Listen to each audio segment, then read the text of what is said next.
जय झूलेलाल। इंसानियत सबसे बड़ा कर्म और मानव की सेवा सबसे बड़ा धर्म।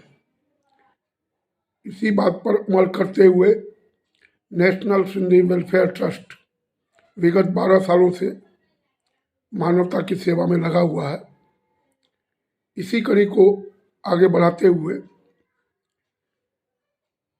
इसी 7 जनवरी 2024 दिन रविवार को श्री झूलेलाल मंदिर भंडार चौक कठरवाड़ी में सुबह 10 बजे से लेकर दिन के 2 बजे तक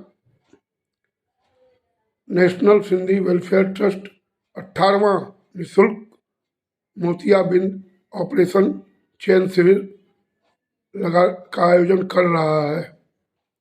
आप सभी से निवेदन है, आग्रह है कि यह खबर अधिक से अधिक लोगों जरूरतमंदों तक पहुंचाएं और ज़रूरतमंद जो भी हों आए और हमें सेवा का मौका दें।